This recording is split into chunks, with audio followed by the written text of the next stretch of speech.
talk about the Joey Swoll scam.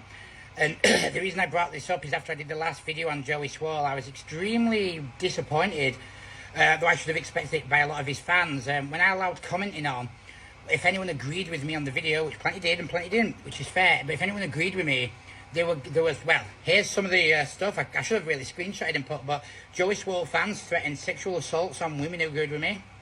They threatened animals. They, They called people paedophiles, and they made loads of silly comments, proper comments, saying they'll troll people offline, they'll make people kill themselves. So this really shocked me because, you know, you're supposed to be, Joey Swoll's supposed to be this body positivity guy, and we all know he's a load of shit. And the reason I started this with a Joey Swoll scam is if you simply type in Google Joey Swoll scam, you'll see in 2015, 2016, these are facts. I don't care about your sad little feelings. He scammed over $2 million. The facts online, he's admitted to it, with a team who was working on supplements. How did they scam? Well, basically, say he was paying for creatine. There was no creatine in the supplements. Say he was paying for branched chain, they were just flavourings. So he was selling bunk products. Now, I'm not saying he hasn't changed his life around since then. Everyone deserves a second chance. You know, maybe he completely has. What I'm saying is, he's obviously a marketer. You know, he markets himself. That was his job. He's a great marketer. And that's why he does this gimmick. But I think he's caused a lot of trouble to some people who don't deserve it. A lot of people do deserve what he does. I'd say probably about 7 or 8 out of every 10 videos I agree with. I think his catchphrase is stupid and shows how most people follow him as sheep. Mind your own business, do better, when he's talking about people in other countries, other states. So it doesn't really make sense, but it's just part of his marketing team. And he's, you know, he's trying to get you guys to relate to him. And most people who relate to Joey Swoll are not serious lifters. Most people who relate to Joey Swoll aren't really successful. I'm just being truthful. And he's trying to do it with the average guy who's overweight and is failing because he can't stick to a diet or put the effort in. He doesn't want the guy who's like overweight and going to lose 40, 50 pounds and change his life around, or the woman who is. He's targeting a market of people who are millennials, self-entitled, no intelligence, a job bigger than the NHS wouldn't be better for them. You know, he's trying to target these individuals, and that's perfectly fine. But what made me laugh is when people say, "Oh, there's a Joey Swoll scam. You can check yourself. He did facts. He's robbed people. This is facts. It's facts. You know, you can look it on yourself. Go on Google." Now, the thing that unimpressed me the other way was when I did the polls. I had people threatening because they love Joey so much, but I had people threatening because they hate Joey.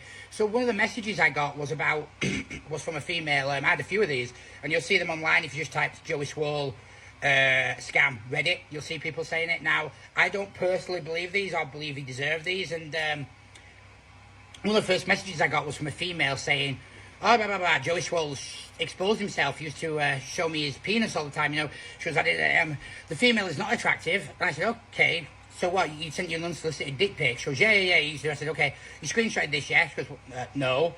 I said, "Have you got any of the messages of you telling me you're not interested in him sexually harassing you?" And she's like, "No." So I was like, "Yeah, not really going to put this online because you've messaged me with something that there's no proof." She goes, "Well, my word should be proof." Well, no, it shouldn't be. There's literally no evidence.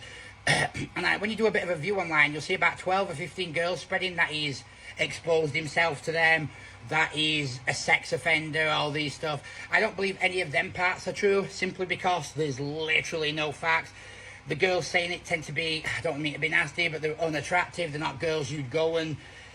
Now, that's not to say that someone can't be a weird little pervert. I just don't think he is. I think he's a scammer at one point, and now he's moved away from that and created a great marketing technique where he makes money off little trolls and little failures to succeed in life, which I don't blame him for at the end of the day. But I don't think the sexual things said about him when you view him online are true because there's simply no evidence. It's like a lot of people go, he lies about using steroids and blah, claims to be natty. Every video I've seen of him, he said, "I've never denied using steroids." He pretty much admits to using steroids. In fact, he does. I've seen him admit to using steroids. Now, loads of people say, "Oh, there's videos that I've never seen any of these videos. No one could link me to them." So again, I think that's all lies. I'd say, as a person, he's created a gimmick and he's making money off a set of, I don't want to say special people, but people who buy into your product. It's kind of like when your daughter's queuing up to go see Beyonce or something and they're spending all their money on her, or they've got that crush when they're 11. That's what people who follow Joey are. They're never going to look good, they're never going to succeed, but he's going to milk them in the money. And because, you know, he's a good-looking guy giving ugly trolls attention, they're quite happy with it. But, yeah, obviously, anyway, to educate yourselves before you do any comments, literally go on Google, type in Joey Swoll scam. It happened 2015, 2016, and then tell me from there, do you really think he's a good person? Has he changed? He did scam people. He knowingly took people's money. He did a bad thing. Again, people can change. Personally, I think he's scamming people now in just a more intelligent manner and way, but, you know, that's just my belief. And if you start putting comments here saying how you're going to knock people offline and all this, it just shows that you're the little sad trolls, like I said.